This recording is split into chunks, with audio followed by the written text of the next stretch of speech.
বাঙালি অংশের মানুষজন আধুনিক যুগে চলে এলেও যুগ যুগ ধরেই দেবী দশভূজার আরাধনা চলছে নিজস্ব গতিতেই। দেবী দুর্গার আরাধনা মানেই ঢাক, আর ঢাক ছাড়া যেন দুর্গাপুজো ফিকে। তবে বলতে দ্বিধে নেই, এই সময়ের মধ্যে বাকি আর 5টা ক্ষেত্রের মতো দুর্গাপুজোর আয়োজন থেকে শুরু করে বিভিন্ন ধর্মীয় আয়োজনেও ব্যাপকভাবে আধুনিকতার সংযোজন পরিলক্ষিত হচ্ছে। কিন্তু আধুনিক যুগের সঙ্গে তাল মিলিয়ে সবকিছু বদলালেও বদলায়নি ঢাকের কদর। একটা সময় পর দুর্গাপুজোর আয়োজন থেকে শুরু করে ধর্মীয় বিভিন্ন আয়োজনে ঢাক ছিল অত্যন্ত আবশ্যক, বর্তমানেও ঠিক তাই। রাজ্যের বিভিন্ন প্রান্তের সাথে সাথে তেলিয়ামুড়ার একটি বিরাট অংশের মানুষ এই ঢাক বাজিয়ে নিজেদের জীবন জীবিকা নির্বাহ করে আসছেন সেই অনাদিকাল থেকেই, এবং কালক্রমে সেই শিল্পের পরিসরও অনেকটাই বৃদ্ধি ঘটেছে।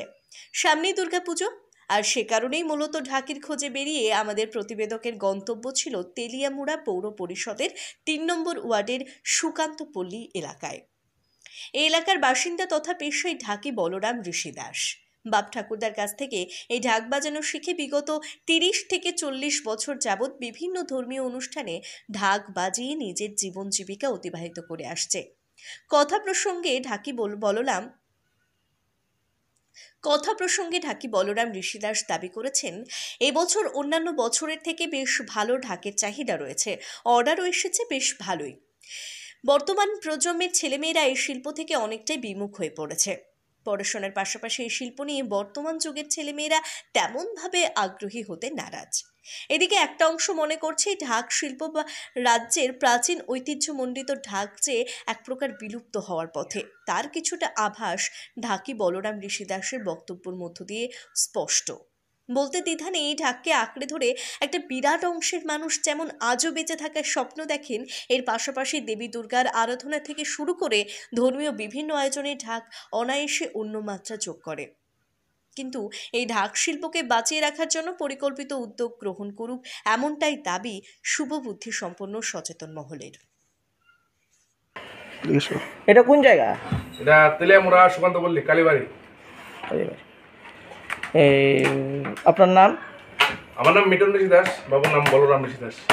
কত বছর ধরে আপনারা এই মানে ঢাকের করতেছেন? এটা আমার বাবু মানে দাদু তারার আমল থেকে মানে আমরা গান বাজনা নিয়ে মানে আছি। গান বাজনাই আমার ব্যবসা আর কি, মূল ব্যবসা।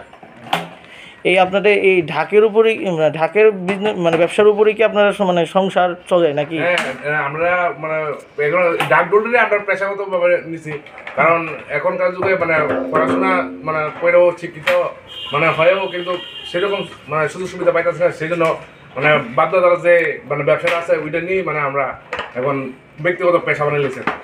আপনারা এই বছর কিরকম ঢাকের চাহিদা আছে? মানুষের দিন দিন মানে চাহিদা বাড়ে, সবকিছুর চাহিদা বাড়ে, কিন্তু বিগত কিছু মানে বছর যাবৎ ঢাকঢোলের চাহিদা দিনে দিন কমতেছে। ঢাকঢোলের চাহিদা মানে সেরকম মানে নাই।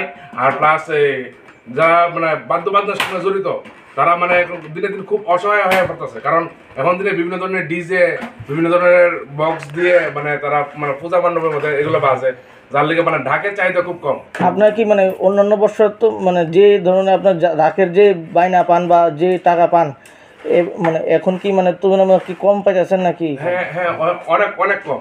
যে জায়গাতে 20,000 25,000 সে জায়গা 10,000 12,000, হাইয়েস্ট গেলে 15,000, এর বেশি হয় না। তা আপনার কি এখন এই ঢাকের ব্যবসা দিয়ে আপনার মানে সংসার প্রতিপালন করতে কি কোনো সমস্যা হইতেছে নাকি? সংসার প্রতিপালন করতে তো সমস্যা হচ্ছে, কারণ দিনের দিন যে জিনিসপত্রের যে চাহিদা, জিনিসপত্রের যে দাম, দ্রব্যমূল্যের এত মানে দাম, সেই সবকিছু মানে চিন্তাধারা করে অ্যাডজাস্টমেন্ট করে নিয়ে মানে এটাই নিয়ে আছে আর কি।